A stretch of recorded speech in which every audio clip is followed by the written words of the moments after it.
Hi, everyone. We're going to go ahead and get started in about 2 minutes. Just let everyone join who might be in the waiting room. But thank you to everyone who was on time today.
Awesome. So we'll go ahead and get started. We'll have a few intro slides anyway. So if there's anyone joining a little late, they won't miss too much. But welcome to this webinar focused on the managed intelligence providers and strategic approaches for MSPs. Today, we're going to cover essential concepts and also market trends.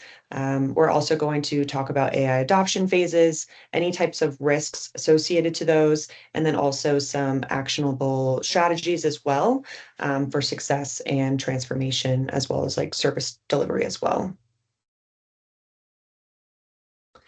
My name is Dakota McElliott. I am on the M365 Solutions Architect team. Basically, we work with new customers as well as prospects to kind of see if Enforcer is a good fit for them. And then we also definitely work in the post-sales process too, assisting customers with implementing the Enforcer platform, building out a baseline specific to them, working on compliance, et cetera. From the compliance point of view, I did work at CIS previously, so I have that type of cybersecurity compliance background. And that's a little bit about me. I'll let Matt introduce himself as well. Thanks, Dakota. Good morning, everyone. Matt Sullivan. I head up the U.S. sales team here at Enforcer. I've been with the company for about 18 months now.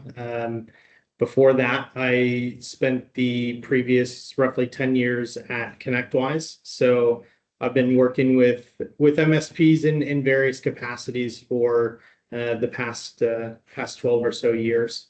So I've was one of the sort of first boots on the ground here in North America at Enforcer, and really just kind of witnessing this now, MIP trend across our space. So really looking forward to today's session. Awesome. So we are following a pretty deliberate schedule today. So we're going to go ahead and start by clearly defining what an MIP actually is and what it is not. And then we're going to look at the market forces driving that urgency for an MIP, including customer behavior and also just any of those AI adoption trends as well. From there, we're also going to move into risk, specifically the reality of shadow AI existing today. And then the latter half of the session is going to focus on the foundation of it all, right? So really prepping the security, the data governance, service evolution, and then also just what MSPs can do immediately from the start before actually diving into this MIP space. This is not a demo-focused session. It's just the strategic and operational framework that makes AI deployments successful rather than just like a reactive force. I will say too, we love to keep this interactive. So if you guys ever have questions, please utilize the chat and the Q&A. Those are both open. So if you guys ever do have a question, we can try to answer those in the chat or also at the end as well if we don't get to them. Awesome. So to start, what is a real managed intelligence provider? It's not just an AI reseller, right? It's not a one-off Copilot rollout manager. A real MIP helps customers think holistically about AI, right? So that's going to include understanding what problems the business is trying to solve. It's ensuring that the environment is ready and then also secure. And then it also just governs how AI interacts with data, provides continuous guidance, especially as capabilities evolve over time. The emphasis here specifically is managed. So intelligence, especially with AI, it's not something you just turn on and forget, right? It needs to be continuously monitored, managed, it needs oversight, guardrails, et cetera. Just like a lot of like security and compliance today, as everything evolves pretty quickly in our space. So this does not require MSPs to really reinvent themselves, right? It just requires a reframing of existing expertise through an AI readiness lens.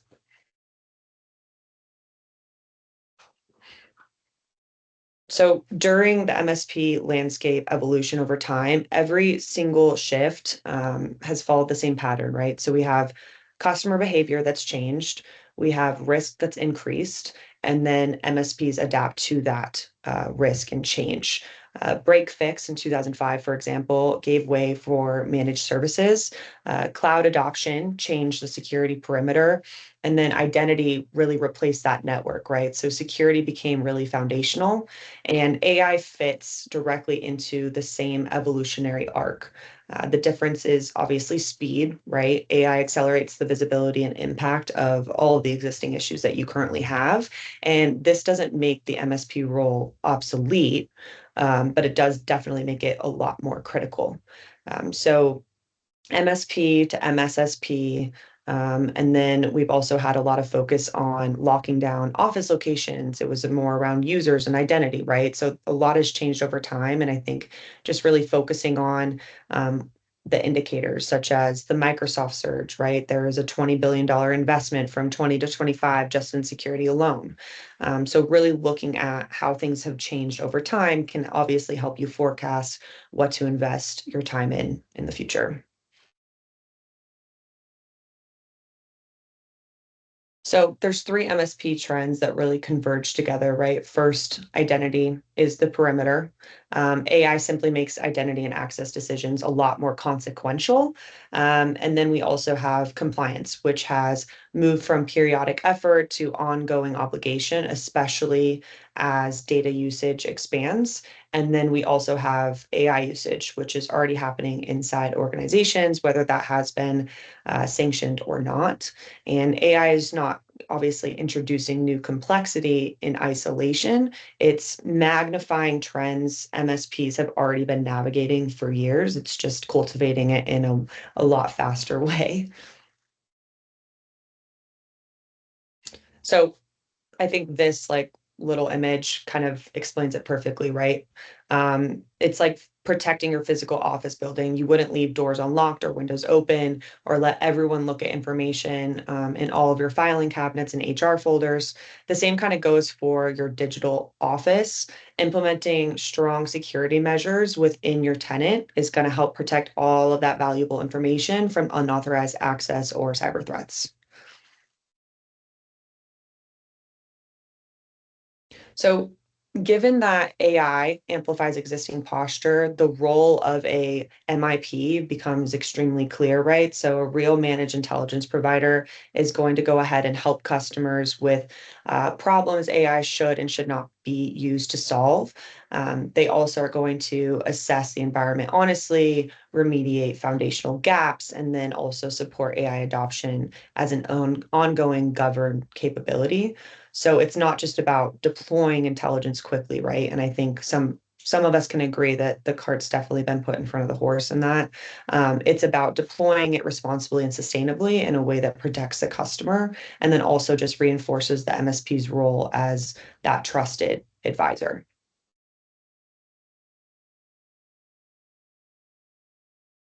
And then I'll pass it over to you, Matt. Thanks, Skoda. So we've heard this term managed intelligence provider, MIP, for a little bit now. And I think the question that we often get is why now? Why are we at this point? Is now the opportunity for me to take a jump? I think there's a lot of folks in our space that are sort of waiting to see how things are going to transpire.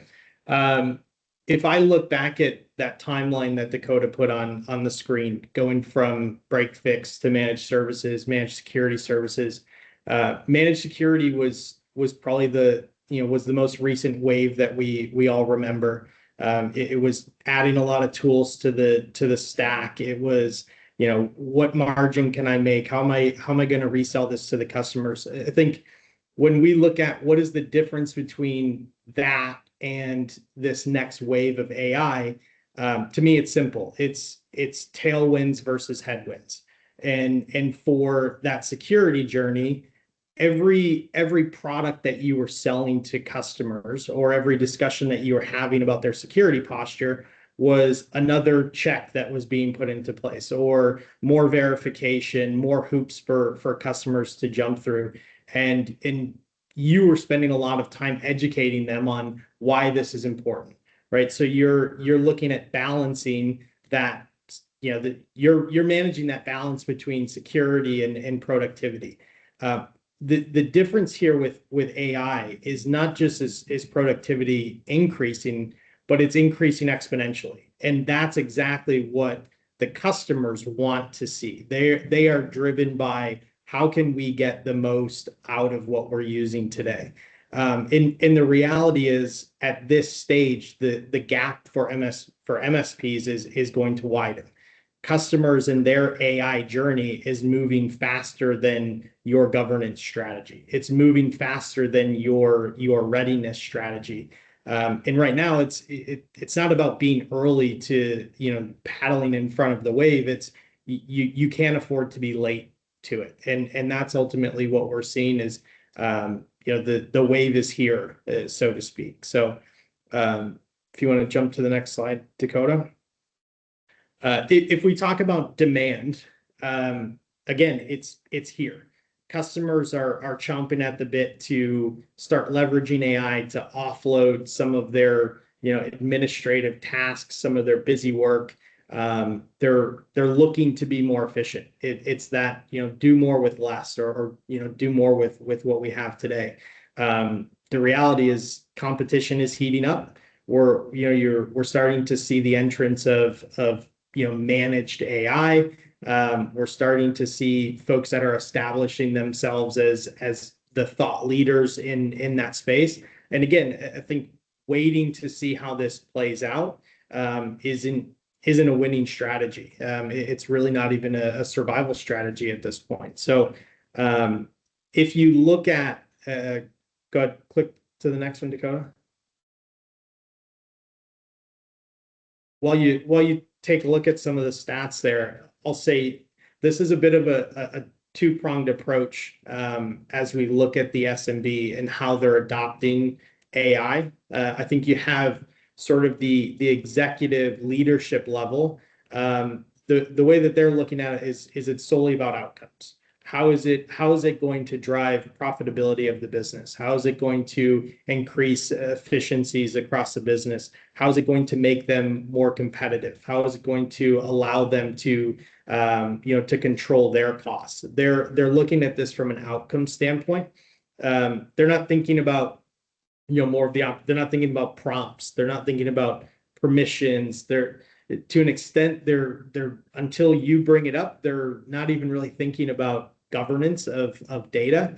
They're asking, how do I get the most value out of an AI model? And that's the piece that's most pertinent to them, and they're just trying to unlock that because, like many of you, they're trying to stay competitive in their respective industries, and they're seeing that this is the way to do it. The challenge is this creates a lot of pressure on IT teams, on MSPs to sort of make it work. The concept of building the plane while it's flying is let's get it in place. Let's figure out what the challenges are, and then let's learn and adapt. It's very difficult to do that once the cat's out of the bag. And so what we're looking at, and what we're trying to help build here is how do we get in front of that? How do we have proactive conversations and really be the ones to bring this to light with your end users ultimately. On the flip side of that coin, so from a top down standpoint, but now looking bottom up, thank you, Dakota. Employees are just looking at how, probably more selfishly, how does this make my job easier? How can I create documents, create content? If you're looking at it from a sales or a marketing standpoint, from an administration standpoint, how can I take the work that I don't really enjoy doing, that I can offload to AI, and how can I be more efficient? A lot of times what we're seeing is, again, even if there's not necessarily a really strong governance policy in place, there's not necessarily malicious intent from users using AI. I mean, we always hear kind of the horror stories of, so and so is trying to find salary information and things like that. But the reality is, a lot of it is quite innocent. It's just that the visibility of information is not necessarily readily available to the user itself. But when you start incorporating AI, it's going to really expose some of those things that up to this point necessarily haven't really been brought to light. Go ahead and click to the next one, Dakota. And again, this is where we start looking at kind of enter stage left, shadow AI, because the demand from the market has outpaced what we can do from a governance and even a readiness standpoint. It sort of showed up overnight per se. And now we're looking at this concept of how do we limit or how do we block shadow AI? But I think for most of you, blocking shadow AI only solves half the problem. Yes, it sort of limits exposure, but now the flip side of that coin is you have to present an alternative option. You have to be able to say, look, this is not going to be the way moving forward, but you have to be able to propose, what's behind door number 2. And that's really building a proper governance and security posture to support, responsible AI in the workplace. Go ahead and click to the next one for me, Dakota. I think most of you have probably heard this term frontier firm that Microsoft has recently coined. Basically, they're looking at organizations that are seeing these exponential gains from AI. What are they doing different? How are they sort of leading the charge on the bleeding edge of that AI strategy? I think when we look at this, the commonality is that these organizations aren't treating their AI strategy like the Wild West. What they did in retrospect is they invested very early in identity, data protection, data governance, how they're going to bring that strategy to their internal organization, but ultimately to their customers as well.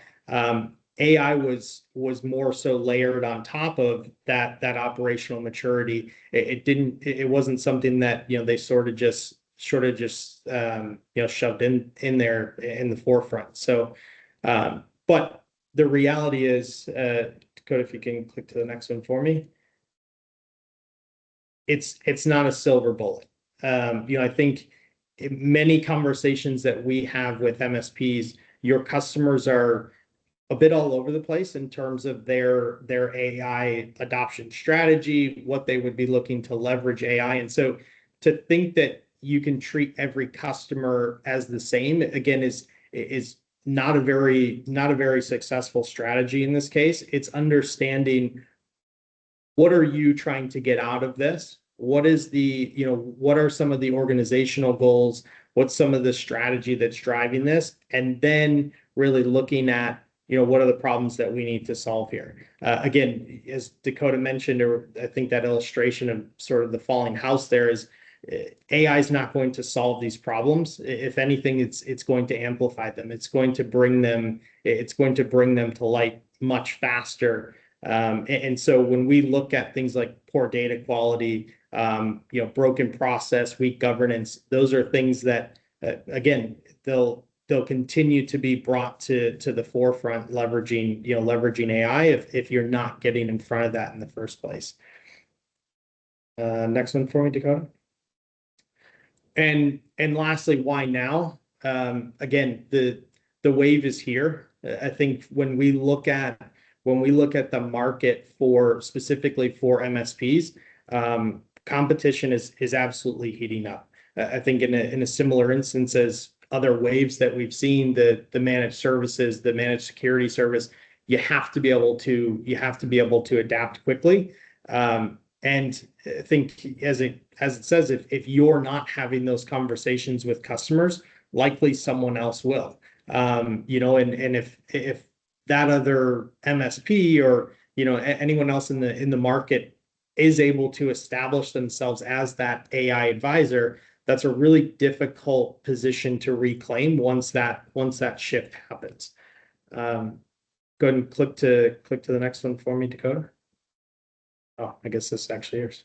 Now it's back to me. But I think you teed it up really well. So thank you. Yeah. So touching on kind of what Matt was talking about, right? With shadow AI, I think it's a huge player in our space of like really starting to cover. And it's just reinforcing what Matt already kind of covered with this image, right? AI usage is already widespread. Whether IT acknowledges it or not, it doesn't really change what's going on right now. So it's avoiding, framing this as like, okay, we didn't prep for this soon enough.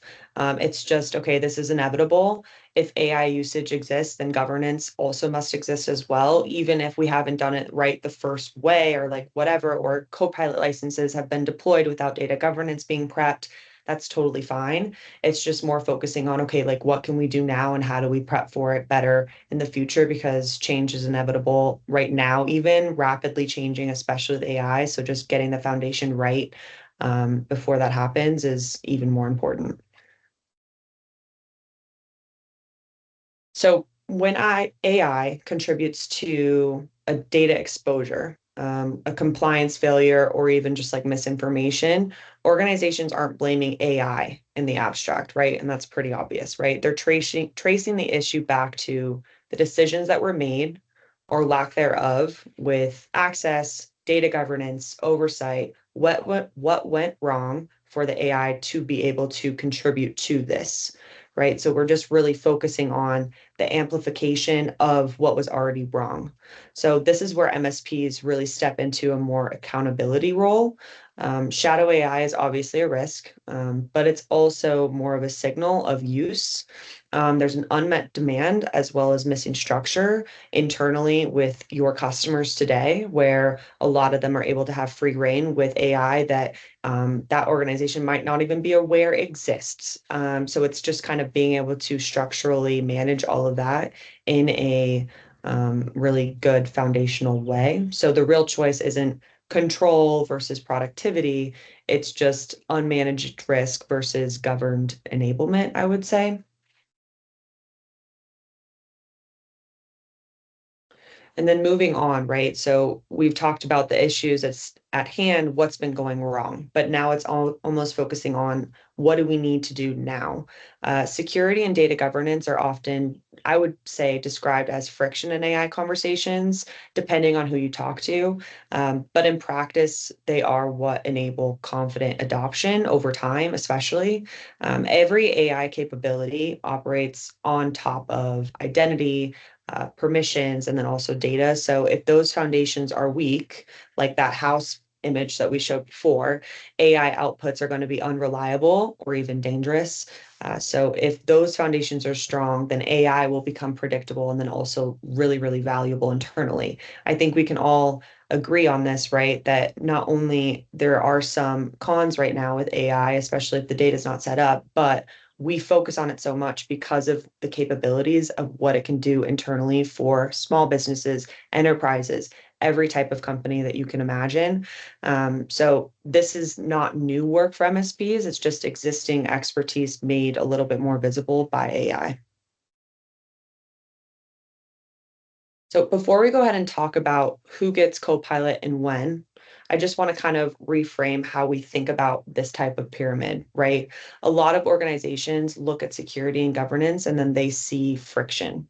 But I would like it if you could kind of see it differently, right? This is your actual launch pad. So layer by layer, if we're looking from the bottom and then working our way up, the base is looking at a use case and ROI itself, because if you can't articulate why Copilot matters to your business, nothing above it will hold. So once you have that type of clarity, then security is going to become purposeful. You're not locking things down for the sake of it. You're just also more so protecting something that genuinely creates value, right? Kind of like what we talked about before. And then data governance is above that because I think it obviously follows naturally. When you know what problems you're solving, you know what data matters, and then you can govern it properly with intention rather than just having it as an afterthought. And then technical readiness is above that because it becomes much more straightforward. You're not just patching gaps, but you're also preparing your environments for something that you've already actually committed to. And then deciding who gets Copilot first becomes a strategic decision, right? It's not just like a lucky draw. These folks use M365 a lot. They should just get Copilot because of that. Organizations are going to get the most from Copilot because they are the ones that are building deliberately, not the ones who are moving the fastest on it. So security and governance doesn't slow you down. It's just going to give everyone the confidence to say yes with moving forward with AI development, et cetera, right? So I think that's the most important point of readiness for Copilot. It's not necessarily who would be a good fit for Copilot, although that's a great decision making when it comes to licensing, but it's more about actually getting the data and the security ready to go before that happens. So before we look at how we address security and governance, it's also just worth understanding why the stakes have actually changed over time. So, AI doesn't just use your existing infrastructure, right? It's creating an entirely new way for threats to actually enter your space. On the bottom half of the circle, obviously, it should probably be pretty familiar because it's a traditional threat vector, right? We're looking at identity, network, cloud, applications. And then yeah, these are traditional vectors that you're already working on every day. But then if we look at the top half, right, AI has introduced a new layer. So we have agents now, we have generative prompts, we have those responses from those prompts, we have plugins, we have AI models, we also have web data feeding into those models. So each of these is actually a new attack surface that needs governing, right? So the key thought, right, is this isn't just a revolution, but it's just a more evolution over time of specific technology. So the good news is that if you've built strong foundations in the bottom half already, you're already more than halfway there with the new attack surfaces. So the question is, whether you're ready to extend those controls upward. Have you done the due diligence? Are the foundations actually ready for that progression upward? So that's exactly what Microsoft has been building toward, which is a comprehensive approach that covers both the traditional and then also the new AI attack surfaces too. And then we'll go ahead and go into how that kind of all fits together as well. So I would say first and foremost, right? Microsoft is the first and only security provider today to deliver a truly comprehensive solution that spans in both traditional and then also AI specific threats, right? So it's not just a patchwork of tools, it's an integrated security stack designed for the AI type era. So if we're looking at the top row, right, we have four pillars across the top. We have data security and compliance. We have threat protection and posture management, identity access, and then AI governance and safety systems. These are all going to be working together, right? So you can't have strong AI governance without strong identity, and you can't have meaningful data security without compliance built in. So Microsoft designed these to kind of reinforce each other. And then if we're looking at the bottom row, underneath all of that, right, we have the AI workloads themselves, Copilot and AI agents, AI apps, and then the broader AI platforms and cloud infrastructure. So the security layer is going to be sitting above and then all around these. It's foundational, right? So if we're thinking about what it means for your clients, they don't need to evaluate a dozen different vendors and hope they integrate because we have Microsoft Purview, Defender, Entra, and the AI safety systems all built on the same data model. So those same signals are, and it's the same signals in the same control plane working with all of it, which is technically a strategic advantage that you can actually offer right now. So that's the why, and then the what. And then we're going to go ahead and talk about kind of the how, which is the practical journey your clients are going to go on to actually get there.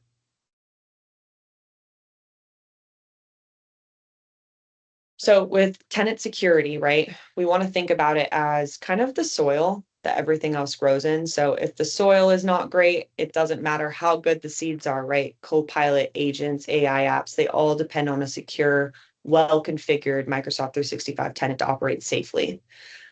So with tenant security and data governance, they're not separate disciplines. They're the same conversation. So when Copilot searches your client SharePoint, for instance, it sees everything that the user sees. If the permissions are wrong, the AI outcomes will be wrong, right? So this is why you can't just separate AI readiness from security readiness. They're kind of one and the same. So we have seen what happens when organizations skip this step, unfortunately, right? Copilot surfaces data that users technically have access to, but they were never expected to see. And it was just kind of forgotten in the process of setting them up because it was buried under, but now AI is able to uncover all of that. So overly broad sharing permissions are the reason for that, right? Sensitive files sitting in ungoverned Teams channels. The AI doesn't make these problems, it just makes them visible and it makes them quickly visible. So as an MSP, this is technically really great news for all of you because auditing policies, conducting risk assessments, enforcing MFA, and then also conditional access, as well as setting up conditional monitor or continuous monitoring, I would say. These are services you already provide, right? So the messages to your clients is pretty simple. It's the security work we've been doing together and the same work that makes AI safe to deploy. You're not really starting over. It's just kind of building on what you've already built and then making it a lot more important before the deployment of these Copilot licenses. So if tenant security, again, right, is the soil, data governance is going to be the structure of that. So it's going to be the shelves, the filing systems, the labeling. And without it, AI tools like Copilot can find that information, but they can't be trusted to actually surface the right information safely. So Copilot is only as useful as the data it can access. If half your client's critical information lives in someone else's personal OneDrive or a shared drive, or even like an old email thread that was never migrated, Copilot can't help with that. So we need to start by getting data in the M365 tenant organized and then also accessible, right? So every SharePoint site and Teams workspace should always have a clear owner and then a clear purpose. And if you can't answer who owns this and who is it for, that's a governance gap. So Copilot will find it, so just make sure that you're cleaning all of that up before you actually deploy. And that's a huge use case for you to work with your customers on.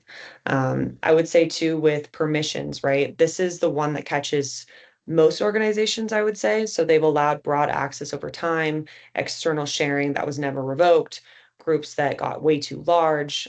Before Copilot, this was a latent risk, I would say, but with Copilot, it becomes definitely a more active one. So using those Entra groups, reviewing external sharing policies, and then overall tightening permission systematically. On sensitivity labels, this is the last point of this slide, right? Microsoft Purview sensitivity labels are your safety net. So even if Copilot accesses a confidential document, the label is going to ensure that the right protection follows the data wherever it goes. So this is non-negotiable for regulated industries, especially. But also most companies in general, I would say, even if it's not necessarily required by a compliance standard, I would always try to utilize best practices in that suite. But the phrase that we like to use typically with customers is you're not just deflecting, you're protecting. So doing this governance work before AI isn't about slowing things down. It's just about making sure AI delivers value rather than risk over time, because not only is that expensive for customers, but also just horrible in general. So from here, right, we're going to go ahead and talk about kind of the shift from MSP to MIP. It's not about tools, right? It's about reframing services around readiness, governance, and then also just ongoing oversight of that readiness and governance. This actually aligns naturally with the services and long-term customer relationships that you all already have today. It's just kind of fitting it into the puzzle piece that already kind of exists. So the question that we hear most as a company from MSPs right now is, where do I start? And the honest answer is pretty positively, regardless of your maturity levels, you've already started, right? So every security assessment that you run, whether that's manual or not, every conditional access policy you configure, every single sensitivity label that you help a client implement, that's AI readiness work. You just haven't packaged it that way, I would say. So over time, this isn't about flipping a switch and becoming an AI company overnight, right? The MSPs who are winning in this space are the ones who have taken a deliberate, trusted, step-by-step approach. Your clients already trust you, right? So building that trust, that's the most valuable asset as you move into this type of AI advisory type role. And most MSPs haven't really launched AI services yet. When I have conversations with prospects and customers today, it's mostly about like, yeah, we're manually assessing. There's not a lot of talk about AI deployment yet, et cetera, et cetera. And that means that the window is still really open to get ahead of that curve. And I would say, I think we can all agree that curve is pretty inevitable. So if you start building AI readiness into your service offering today, even quietly, even as part of existing engagements or ad hoc, et cetera, you're going to be positioned as the trusted AI advisor when your customers are ready to move forward. So the key is to actually design AI services around real problems that your clients have today, not around what's trending, right? So what takes up the most time? What information do they struggle to find? Where do decisions get slowed down? And then you use the answers to those questions to kind of create Copilot use cases. Because I think we can all agree, like, there's going to be a Copilot or AI use case in every type of organization today. It's just that useful. So, using that framework, potentially even like the three-stage framework that takes you from where you are today to a fully monetized AI advisory practice. You want to make sure that you crawl and then walk and then run, right? So you want to assess the customer, you want to remediate the customer, and then you want to advise them over time. And this is those three notes that I just kind of talked about, right? So this cycle is going to represent how we think about AI readiness for every single client. It doesn't really matter about the maturity level, right? Because it's not linear, it's ongoing, it's a rinse and repeat cycle. You're going to assess, you then remediate the gaps from that assessment, you advise on the adoption of AI, and then you reassess over time. So stage one is really about getting just like a clear picture of where the customer is today. So you get an idea of security posture, you get an idea of their data governance maturity, what's going on with Microsoft 365 adoption today. Are there clear business use cases for AI that can actually be solved? And this is actually a billable consulting engagement, right? It's not a free discovery call. It's something that you could do in your business today. With remediation, right, stage two, this is where you're going to fix what the assessment actually found. So this is where the real security and governance work takes place and where many of your existing services naturally fit, right? So we have MFA, conditional access, sensitivity labeling, permission cleanup. And then, this is your bread and butter, but it's now just kind of positioned, I would say, as an AI enablement work. So then we focus on stage three. And this is where we actually help clients and customers actually deploy and adopt Copilot or other AI tools. So you've earned the right to be in this conversation because you built them the foundation. And now you're able to guide use case selection, rollout strategy, measure their ROI over time, et cetera. So clients who skip stages one and two and then go straight into stage three are the ones who end up with AI projects that quite frankly underdeliver or worse create security incidents, right? So your job is to help them do this right, and that's the value that you bring, which is starting from the beginning and making sure a tenant's actually um, taking advantage of the definition of readiness, which is focused on data governance security. I would say I think this is a good time for me to have this conversation.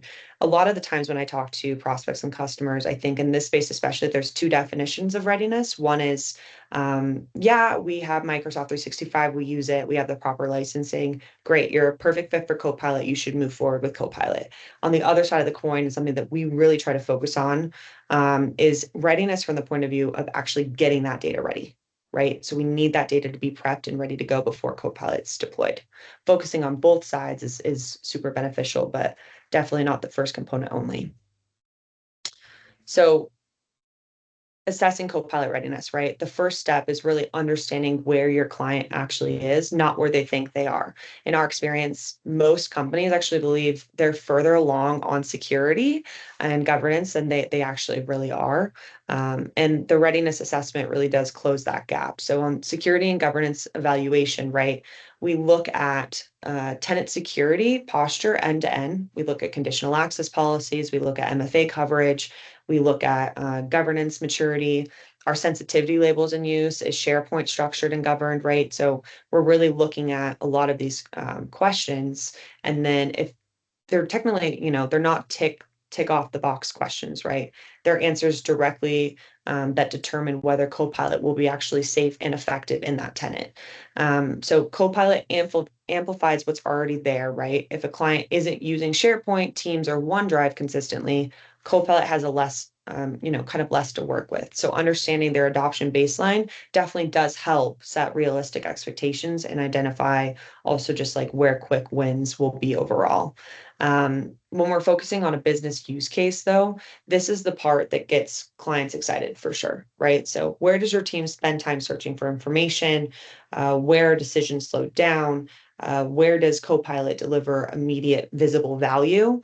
And identifying two or three actually strong use cases before rollout definitely makes a business case for everything that follows, right? And then, to kind of round it out, the assessment itself is a billable engagement, like we've kind of already touched on, right? You're not giving away a free audit, you're delivering kind of a strategic report that positions you as a trusted advisor and then also creates a clear pipeline of follow-on work as well. So this is helping you find those, projects, initiatives, and focuses over time. Dakota, can I jump in real quick for a second Yeah, on absolutely. the identifying business use cases? We kind of talked a little bit about that top down pressure from the executive leadership level, and then we talked about bottom up with how employees on sort of the front lines are using AI. We have a customer that's taken I think a pretty interesting approach on this in terms of identifying business use cases.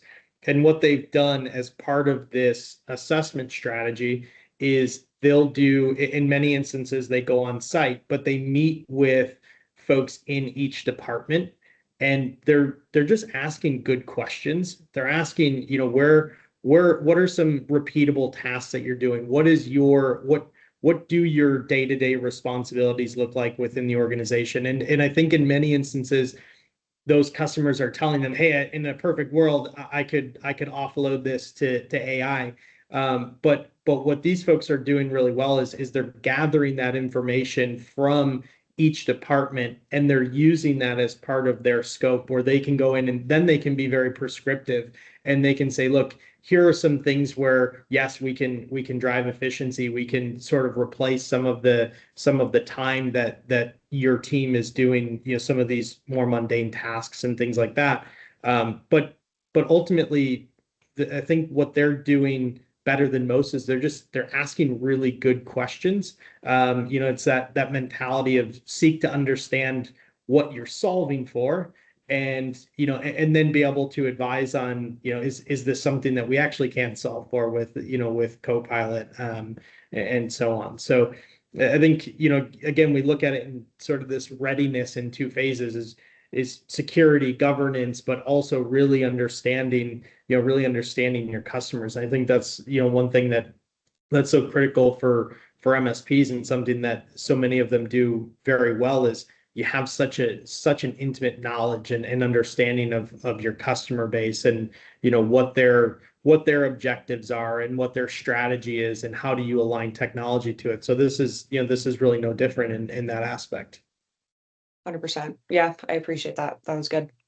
Um, yeah, so to that point, right? So once you've kind of figured out the readiness component, now it's really about, okay, we've realized what we need to prioritize, and now we actually need to make those changes. So every gap you've identified becomes a project, basically, right? Where you can work on those specific changes for that customer, because this is honestly mostly the work that you're already doing. It's just framing it kind of as an AI enablement. I would say, I think again we can all agree on this as well, is that like a lot of the readiness stuff is foundational to a lot of your guys' onboarding approaches today already, right? We're focusing on those conditional access policies that are non-negotiables, et cetera. And then, when we are addressing those security gaps, weak identity management, again, is the common blocker. So we're focused on conditional access, et cetera. And then, if we're looking at device and identity posture as well, Defender for Business and Defender for Endpoint is going to give you device compliance, those signals that you need. Combining them with Enter ID and conditional access, you basically are ensuring that you have healthy, compliant devices that can access Copilot. We recommend a formal pre-deployment security gate, and then that checklist sign off before Copilot licenses are actually assigned, which is going to not only protect your client, but also protect you, and then create a great milestone over time for remediation. For step 3, that we already kind of touched on before, but we'll kind of round it out, right? AI advisory and then ongoing partnerships. So this is where everything comes together. It's where the relationship with your client really transforms. You've built that foundation, you've secured the environment, and now you're kind of guiding them through adopting and how they're working in generation with Copilot. So it's specific, it's measurable, it's tied to real business pain. Summarizing meeting notes is a feature. Reducing time spent preparing client reports by 40% is a use case. So on the roadmap, right, if we're focusing on like piloting this, we don't want to necessarily roll this out to everyone at once. We want to start with a pilot group, ideally those that are enthusiastic early adopters who are going to generate success stories. And then over time, you're going to build confidence and give you case studies to use with other customers. And then as that progresses, the final goal would be to transition from a project-based engagement to kind of a reoccurring AI advisory retainer, right? So quarterly business reviews, ongoing governance monitoring, new use case identification as Copilot capabilities even evolve over time, right? This is your MIP model. It's reoccurring, it's high value, and it's deeply differentiated from a lot of what most MSPs are offering today.